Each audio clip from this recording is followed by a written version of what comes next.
to do so. Ibtisam, then Edie and Miriam. Thank you, Mr. Secretary General, here in the Sorry, middle. Yeah. yes. My name is Ibtisam Azem, Al Arabi Al Jadid newspaper.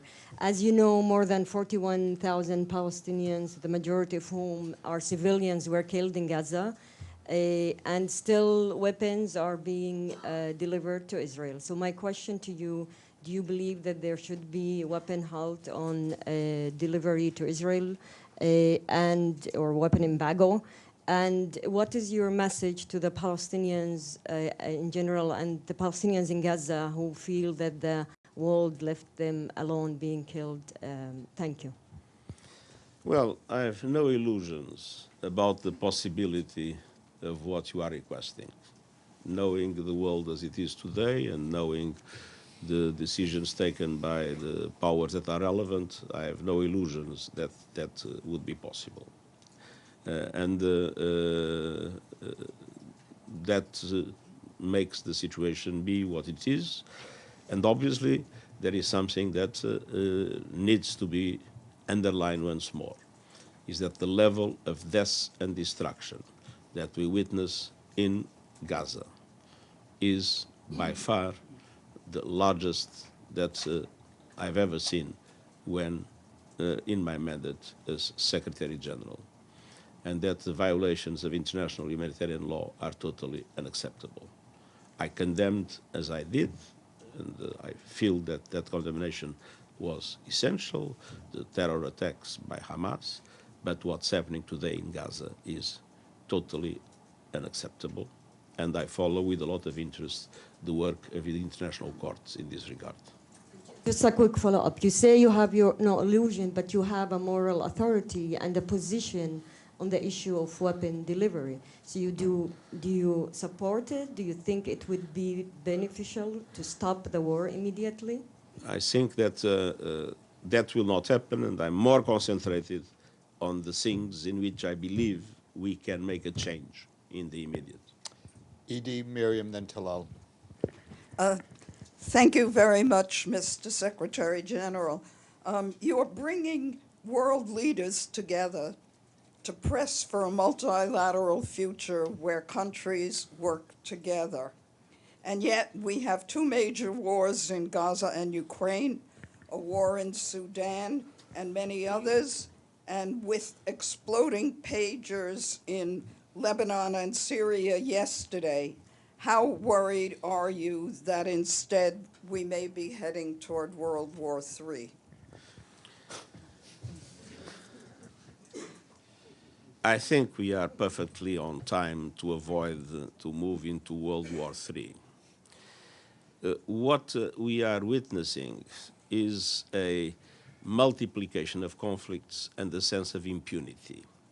And the sense of impunity that is not in the relations among the big powers, where the risks of world war are bigger. It's a sense of impunity everywhere. I mean, any country or any military entity, militias, whatever, feel that they can do whatever they want because nothing will happen to them. And that, contrary to the situation during the Cold War, where there was indeed a serious risk of a third world war because of the nuclear arsenals, and you remember the dramas that we faced in that moment. But at that time, it was true that there were some guardrails, that there were some norms, and when things would get out of control, the two superpowers would come together and solve the problem. Today, this no longer exists. And the fact that nobody takes even seriously the capacity of the powers to solve problems on the ground makes the level of impunity an enormous level. So I'm much more worried with the dramatic impact in the life of civilians, women, children, elderly people, everywhere, from Sudan, from Myanmar, from Gaza, then of the risk of the Second World War, of the Third World War, that I still believe we have all the conditions to avoid. Miriam, Talal, then Maggie. Thank you, Steph. Mr. Secretary General, Mariam Ramati, Afghanistan International News Channel. My question is on Afghanistan. As you know, right now, your recent report on the situation in Afghanistan is being discussed at the Security Council. Rosa Otunbayeva is here. As you know, the situation is getting worse. Women are completely removed from the societies. Situation on human rights is dire. Medias are banned, and the Taliban are jamming satellite channels, including my channel, Afghanistan International.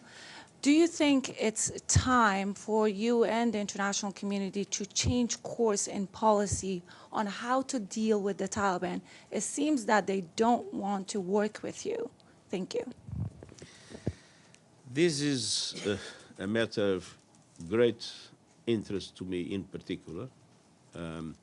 We will have a meeting during the high-level week in which I'll be present, especially on the horrible violations of the human rights of women, that I consider the most horrible aspect of the present regime. But of course, we are extremely concerned with all human rights violations, and we are extremely concerned with the lack of inclusivity in relation to other ethnic groups within the context of the governance mechanisms of the country, as we are concerned about the risks of the country being a supporter of terrorist organizations able to act in other countries. And so it is our intention, and that is the reason why this meeting will take place. It is our intention to be more, I would say, effective, as much as we would be able to be more effective in doing everything possible to revert these situations, knowing that it will not be easy because the Taliban at the present moment have a full control of the situation in the country. Maggie, then Joe, and then Deji. Oh, sorry, Talal. Sorry, Talal. How could I miss you? I apologize. Mr. Secretary General, thank you very much. It's good to see you. The war in Sudan has been raging since the 15th of April 2023, with many people injured, many people losing their lives. Millions are refugees in the surrounding countries, and even more displaced within the country. Can you brief us, where are we now from finding a way to implement a ceasefire in Sudan, especially in the presence of General al-Burhan during this session of anger? Do you have new plans, or we go on talking and talking while people losing their lives every day? The description that you have made is the exact example of the situation of total impunity that I mentioned in the previous question that was made by the distinguished representative of Associated Press. I mean, the truth is that you have two generals and you have two groups, one army and one paramilitary institution, that are fighting each other without any consideration for the needs and the dramatic impacts of their people.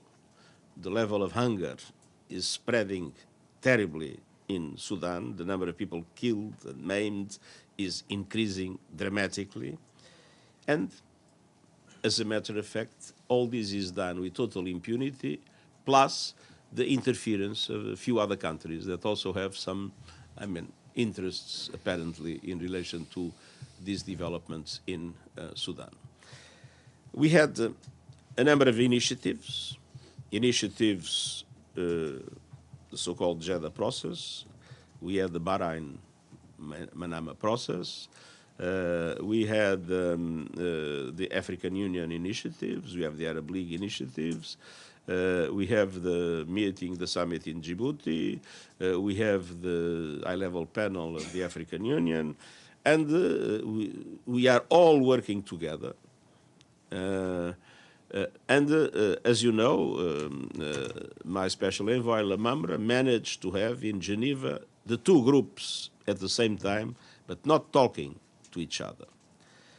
The problem is that in all those initiatives and in all those attempts until now, there was really no progress at all in relation to the central question, which is, of course, a ceasefire and the opening of a political process. No progress at all. And this is something that, of course, if I will have the opportunity to do so, I will express my enormous frustration to the two leaders, and if one is coming, to the one that is coming. It's absolutely intolerable that things go on and that the international community is totally unable to sometimes some improvement here and there in relation to conditions of humanitarian access, sometimes here and there some promises in relation to the protection of civilians, but in practical terms, huge violations even of these promises. And then the most dramatic is that no progress at all in relation to what really matters, and that is a ceasefire and the beginning of a serious political process. Maggie, then Joe. Secretary General, it's Margaret Bashir with Voice of America. Just continuing on with Sudan then, you said that the question is the ceasefire and opening a political path. What role do you see for the United Nations specifically in achieving that? There seems to be a lot of players, but can the UN play a uniting role amongst all of them? Where do you see the UN in this process? We are extremely active in all the processes that I mentioned, even trying to promote initiatives to be more effective in bringing the international community together. But I have to say I'm deeply frustrated with the fact that the present situation is such that the two parties feel that they can do whatever they want, that nothing will happen to them. And this is the situation of impunity that unfortunately we see in other parts of the world. Joe, then Deji. Joseph Klein, Canada Free Press. Thank you for this briefing. Right there. I'm here. Go ahead. Yeah. Senior Hamas officials have said recently that Hamas intends to maintain a dominant role in a post-war Gaza, and that while Hamas is ready to work with the Palestinian Authority on civilian matters, Hamas's military wing and internal intelligence forces are off limits and would remain under Hamas's control. Given the UN's vision of a post-war Gaza under Palestinian Authority control, what is your view on whether Hamas's expressed intentions to maintain its control post-war are an obstacle to peace, as well as Hamas's rejection of successive ceasefire proposals? Thank you. Our position is very clear. We hope that there will be an end to this horrible war, that finally there will be a ceasefire.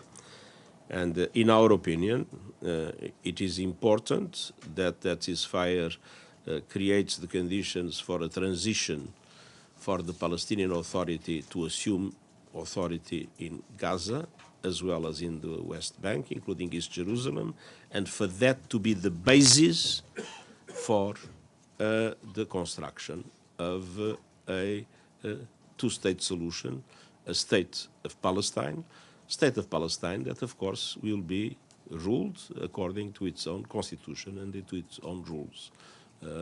But for us, there is a legitimate authority, which is the Palestinian Authority, and we believe that it is essential to have the Palestinian Authority with a position of control, both in Gaza and West Bank, as a preparation for the two-state solution. Deji, Iftikhar, then Carrie. Secretary General here. Shudaji with China Central Television. Let me go back to the pager's explosion. Just a couple minutes ago, it's been reported by Lebanese news agencies that there are new explosions reported. You just mentioned the danger of this explosion. Let me get to the other way. This is, they use civilian devices to do this attack. Would this be a very dangerous precedence for the future war, that using civilian device to have this kind of large-scale explosions? And may I ask, is there anything to do with all these things with the releasing of hostages in Gaza? Thank you. Indeed, I think it's very important that there is an effective control of civilian objects, not to weaponize civilian objects. That should be a rule that everywhere in the world governments should be able to implement. The link of what's happening in Lebanon with what's happening in Gaza is obvious since the beginning. I mean, the Hezbollah has been very clear in saying that it has launched its operations because of what's happening in Gaza, and that it will stop when there will be a ceasefire in Gaza. Iftikhar, and then Carrie. Thank you, Steph. Sorry. Mr. Secretary General, Iftikhar Ali. I'm not All seeing. the way in the back. Can you raise your hand? Ah, yes, yes. Okay, sir. Iftikhar Ali from Associated Press of Pakistan, sir. My question is a follow-up on Afghanistan, which my colleague asked earlier. Sir, you are aware of this UN report which warned of a serious threat of terrorism emanating from Afghanistan, especially from Daesh and Tehreek-e-Taliban in Pakistan, which is affiliated with Al-Qaeda and has carried out hundreds of cross-border attacks against Pakistan. Sir, how does UN plan to respond to this terrorist threat from Taliban-ruled Afghanistan? We are particularly worried when we look into the neighboring countries. We are particularly worried with the fact that there is a penetration of terrorists from Afghanistan into Pakistan, and that is creating, of course, many innocent victims and being a threat to Pakistani security. So one of the things that is absolutely essential is that Afghanistan controls its territory and doesn't allow terrorist groups from any other country to operate from Afghanistan. Carrie. Merci, Monsieur le Secrétaire Général. Merci, Steph. Merci pour cette conférence de presse. Carrie Naughton pour Radio France Internationale. I give 2 seconds to my colleagues to grab their translation device. It's not going to explode. Haïti, ça va être l'une des grandes crises discutées en coulisses la semaine prochaine. Haïti. On le sait, seuls 6 pays ont pour l'instant versé 68 millions de dollars en cash pour soutenir la mission multinationale de soutien qui est menée par le Kenya. On le sait aussi, les États-Unis réclament que cette force soit éventuellement transformée en mission de la paix maintenant, alors que les policiers de l'ONU, a priori, rien n'est prévu pour qu'ils fassent de l'anti-gang. Qu'est-ce que vous pensez qu'il est souhaitable pour Haïti, à votre avis? Que souhaitez-vous voir se concrétiser la semaine prochaine? Ce qui est souhaitable, c'est que les pays puissent regarder Haïti comme une tragédie humaine qui se prolonge avec une histoire qui est bien connue et où il y a beaucoup de responsabilités pendant des dizaines, même plus d'un siècle, ou de 2 siècles de vie. Ce qui est souhaitable, c'est que des pays assument la responsabilité de financer proprement l'opération qui est en cours. Je dois dire que pour moi, c'est absolument incompréhensible quand on me dit qu'il n'y a pas d'argent. Bon, s'il y a une banque très proche d'ici qui est en train d'être en risque de faillite, il y aura probablement une mobilisation de milliards et milliards pour sauver la banque. quand on décrit les guerres et les armes dont on a parlé pendant cette conférence de presse, il y a des milliards et des milliards toujours disponibles pour ce qu'il faut. Et pour une petite opération en Haïti, où il nous faut quelques centaines de millions de dollars pour garantir la présence de cette opération, il n'y a pas d'argent. Ça, je n'accepte pas. Bon. Et après, on dit, comme il n'y a pas d'argent, bon, mettons une opération de maintien de la paix, parce que là, il y a des contributions obligatoires. Bon, je dois vous dire, pour moi, il y a une question morale. Si le Conseil de sécurité et le gouvernement haïtien sont d'accord que parce qu'il n'y a pas aucune autre solution, nous sommes prêts à travailler d'accord avec les instructions du Conseil de sécurité. Mais je dois dire que c'est un peu difficile de comprendre qu'on puisse discuter une opération de maintien de la paix là où il n'y a pas de paix à maintenir, seulement parce que, apparemment, ce n'est pas possible de trouver l'argent nécessaire pour une des situations humanitaires plus désastreuses dans le monde. Ça, pour vous parler en toute franchise, ça c'est quelque chose qui me enfin, que je sens très, très fortement. Mais est-ce que ce sera efficace, une mission de maintien de la paix en Haïti ? Si ça peut pas faire, si les policiers de l'ONU ne peuvent pas faire de l'anti-gang, est-ce que c'est une vraie solution ? Comme je vous ai dit, nous sommes prêts à faire tout ce que le Conseil de sécurité, avec l'accord du gouvernement haïtien, puisse nous demander. Ça ne veut pas dire que nous n'ayons pas une opinion sur ce qui se passe en Haïti. Augusta, then Marta. Muito obrigado, Secretario General. I'll switch back to English now because I know we don't have a Portuguese translator yet. This is Augusta Saraiva with Bloomberg News. I wanted to follow up on Valeria's question on your relationship with Israel. Right now, what do you think, what is necessary for the UN to mend its relationship with Israel? And in practice, how much worse is the fact that there is no direct line between you and Prime Minister Netanyahu making things on the, how much harder is it making things on the ground for the UN? There is a relationship between Israel and the UN. I have a special envoy in Jerusalem that is the UN authority in contact with the government and the institutions of Israel. We have a country team in the occupied Palestinian territories that, of course, is in permanent contact with the Israeli authorities. The Security Council has decided that there will be a special coordinator, and I appointed Sigrid Kaag, that is in permanent contact with the Israeli authorities. And I myself have been in contact in different moments with several high-ranking Israeli officers. So the contact exists, the relationship exists. It is true that the action of the UN agencies, humanitarian agencies,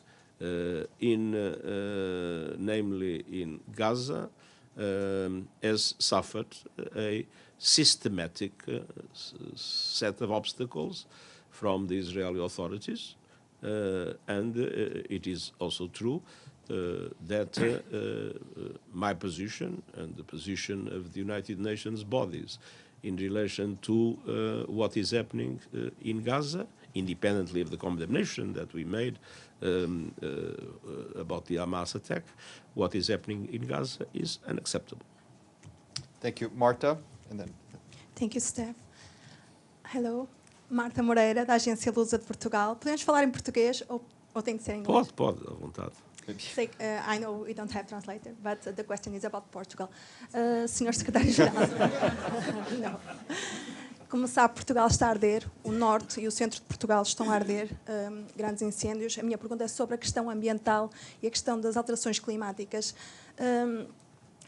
7 pessoas morreram, muitos milhares de hectares ardidos. Pergunto-lhe se está a acompanhar esta situação, se acha que está relacionado com as alterações climáticas e qual é a sua mensagem para os portugueses neste momento tão difícil. Eu ainda há pouco emiti, através dos meios sociais, uma mensagem em relação aos incêndios e às suas vítimas, mas é absolutamente evidente que o agravamento dos incêndios em Portugal, o agravamento das cheias na Europa Central e Oriental, o agravamento das cheias na Nigéria e um conjunto de outros desastres que vemos multiplicar por toda a parte no mundo, tem uma relação direta com o agravamento da crise climática. Hoje ninguém tem dúvidas a esse respeito. A crise climática é um fator multiplicador de todas as tragédias a que assistimos. I was referring, first of all, that I've been following the situation of the fires in Portugal with a lot of interest, and I recently issued through social media my own message in this regard. But what's happening in Portugal with fires, what's happening in Europe with floods, what's happening in Nigeria with floods, and Vietnam, I mean, a number of other situations around the world in which we see natural disasters multiplying and increasing in intensity in a dramatic way, it is obviously linked to the aggravation of the climate chaos that we are witnessing. Justiça, then Abdelhamid. Secretary General, my name is Justicia Shipena. Right, if you could raise your hand. Here. Doug Hammarskjöld's fellow from Namibia, reporting for Eagle FM. You spoke briefly on the reform of the UN Security Council. During the global call last week, Namibia's president, as well as other African leaders, called for that reform. And this has been a debate that has been ongoing in terms of Africa's representation on the UN Security Council. Despite this, I wanted to find out what progress has been made to realize this reform for Africa's representation, and despite waiting for the spec of the future from the global of the future summit. And I also wanted to find out, are you in agreement with this reform and Africa's greater representation? And should this representation happen, how will the UN ensure that Africa is not sidelined and their voices are heard? First of all, if there is an injustice in the way international organizations are ruled, that injustice is related to Africa. Africa is a double victim of colonialism. First of all, because of the colonialism itself, and second, because the institutions we have today were created, many of them, when African countries were not yet independent, and so they were not present. And because of that, they are clearly underrepresented, and their voice and their influence is clearly reduced. And obviously, in no place, this inequality is more obvious and more, I would say, unacceptable than in the Security Council of the United Nations, where you have, for instance, 3 European permanent members and no African permanent member, which of course doesn't correspond at all to the present situation of the world. I would like to say that when I started as Secretary General, to talk about reform of the Security Council was taboo. This was something that there was even a committee of the Assembly, but the committee couldn't even have written documents to be published. So this was something that was completely untouchable. Situation has changed dramatically. Now everybody recognizes that the reform is needed, and we had recently a meeting of the Security Council, in particular in relation to Africa, where all members of the Council, including the P5, recognized the need to have an African representation at the level of permanent members of the Security Council, plus also an increase in the non-permanent members. And recently, the Ambassador of the United States announced that the US would support 2 permanent members of Africa. And in the text that is at the present moment being discussed for the Summit of the Future, there is a very clear and strong commitment that, of course, if approved, will veiculate the United Nations in relation to that African presence and in relation to the reform of the Council in itself. So I think that we have witnessed enormous change, and now we need to make sure that the concrete things that need to be done are effectively done. And this means work for the UN, and this means work also for the African Union, the African continent, in the selection of their representatives as soon as a decision of the reform is taken. And I hope that we are witnessing an acceleration in that direction that I would like to see with results produced in the short term. Abdelhamid. Thank you, Mr. Secretary General. Abdelhamid Sayam from the Arabic Daily, Al-Quds Al-Arabi. Sir, in a few minutes, the GA will vote on a comprehensive resolution introduced by the Palestinian state, as you know. And this resolution is like a blueprint for ending occupation within 12 months. The resolution includes many instructions to you personally and to the UN and UN agencies to deal with Israel according to this resolution. Are you planning to cooperate? Would you put that report in 3 months? How the UN will behave after this resolution? And what are you planning to deal with Israel according to that illegal occupation? Illegal settlement must be evacuated and must end within 12 months. First of all, thank you. We fully abide by the decisions of the International Court of Justice. We fully respect also and recognize the need for them to be respected by everybody, the opinions issued by the International Court of Justice, and I will implement any decision of the General Assembly in that regard, without any doubt. Kyoto, you. Hi, Secretary General. Thank you for your briefing. My name is Yu from Kyoto News, Japanese media. My question is about reform, Security Council reform, especially about the veto. So what do you think about the veto? As you know, U.S. ambassador said it, no P5 member want to let it go.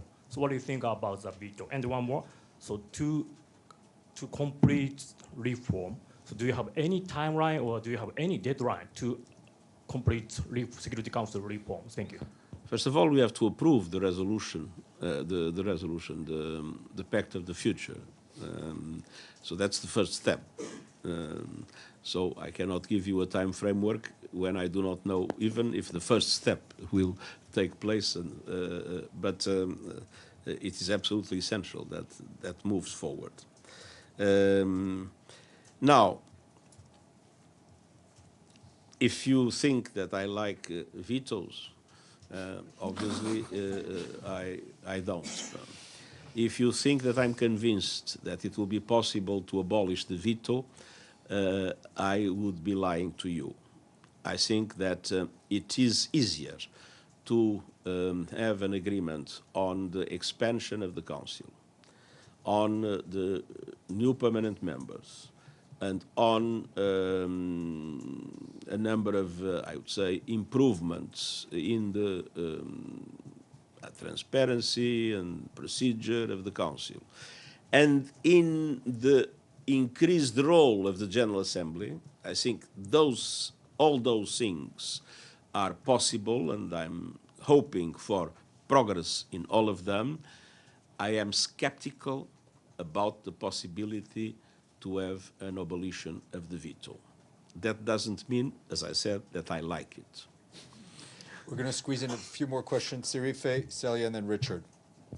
Secretary General, I'm Şerife Çetin from Anadolu Agency. I have the urge to ask in Turkish, but I won't leave it to the future, maybe.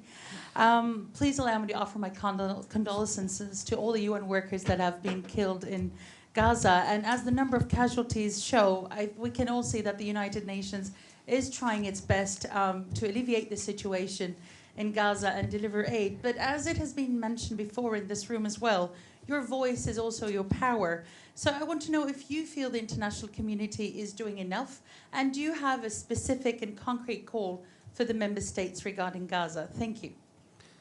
Well, I don't think it's doing enough, and our call in relation to Gaza is to put pressure to stop the war as quickly as possible, and that has been our position since the beginning.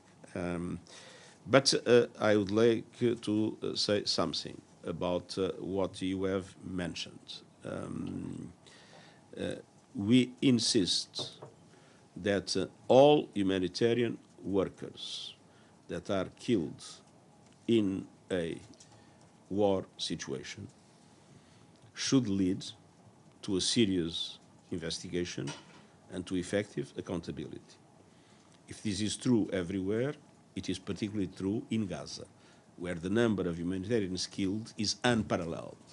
I've never seen any other part of the world in which so many people were killed.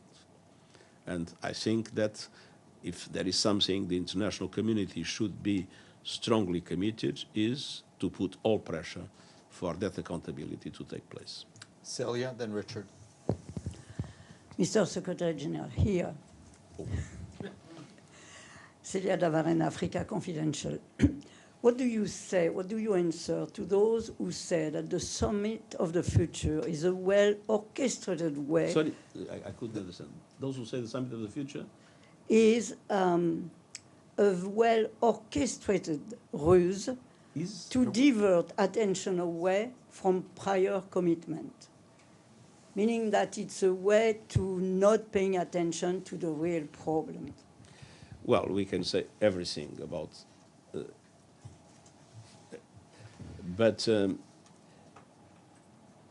summit of the future is about the need to have effective governance of artificial intelligence.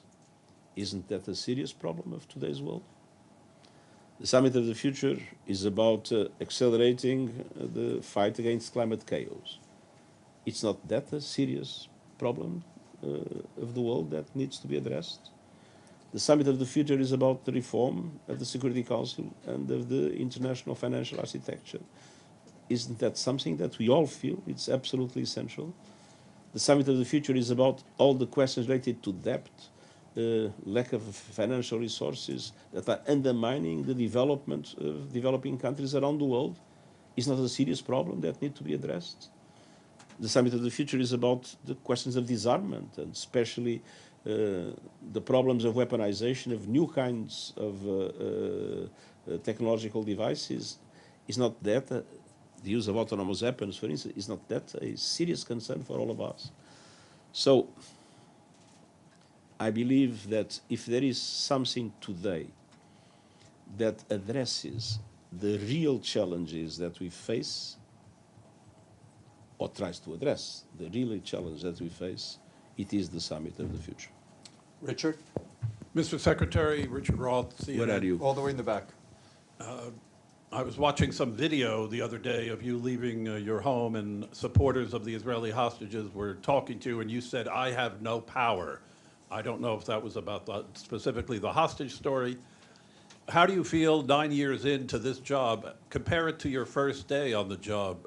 When you look in the Honorary Secretary General mirror in the morning, approaching UNGA yet again, and during one of the worst times ever for the UN, what are your feelings? Well, it is absolutely true that the Secretary General of the United Nations has very limited power. And it's also absolutely true that he has very little capacity to mobilize financial resources. So, no power and no money.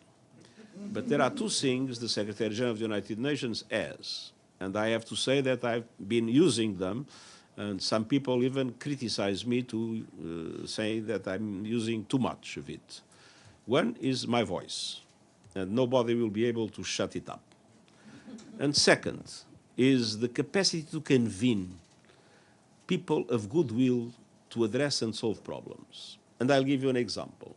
Artificial intelligence. We were able to convene the high-level body that met and that produced a report that will be published Friday, next week, Friday, I think. Friday. Yep.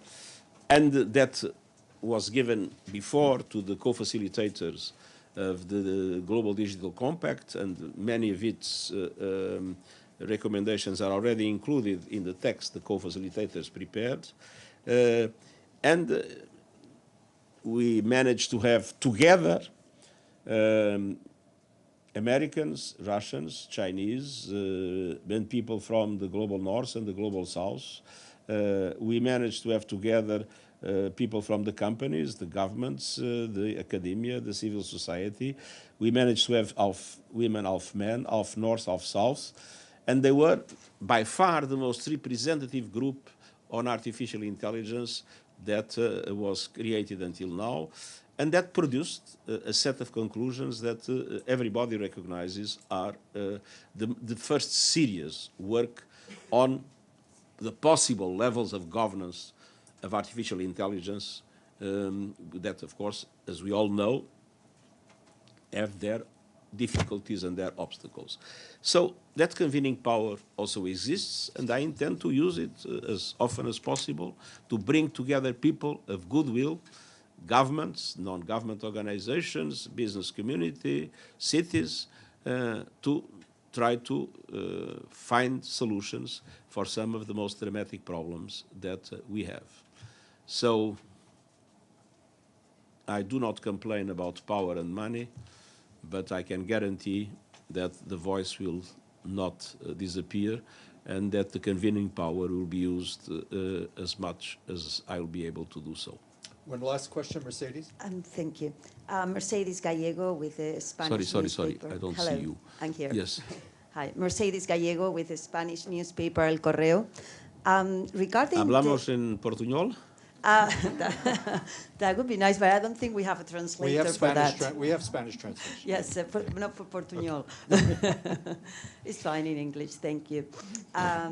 Regarding the devices, last night or yesterday, regarding the explosion of the devices, are you concerned that the communication devices that UN workers are using could be potentially programmed to explode, like what we're seeing in Lebanon? And what kind of actions is the UN taking in this regard, technologically, and you personally, diplomatically, after what's happening, that you said it could be the prelude of a bigger military operation? Thank you. I didn't listen very well. Well, I think what precautions are we taking, and if this is the prelude to a wider conflict? About the devices. I'm sorry, in terms of the UN devices that your UN workers are using, also communication devices in terms of... We don't use those devices. No, but any device, cell phone, and, or any kind of transmitter can we be don't used. use those devices, and this time it's important to say that there is no member of the UN that had any of the device that exploded. That is very clear. But it is obvious that we have a Department of Safety and Security, and one of the things we do is a complete checkup of the devices of different sorts, namely telecommunications devices that we distribute to our staff everywhere. So we take a lot of care about the security in relation to this kind of equipment. And diplomatically, what actions have you undertaken since yesterday? Since yesterday, I have not yet undertaken any diplomatic action, to be entirely frank, but because we issued a statement, and we will, of course, with our people also on the ground, prepare whatever actions will be considered necessary. Thank you very much. Thank you. Thank you very much. Mr. Secretary General, there was another set of explosions.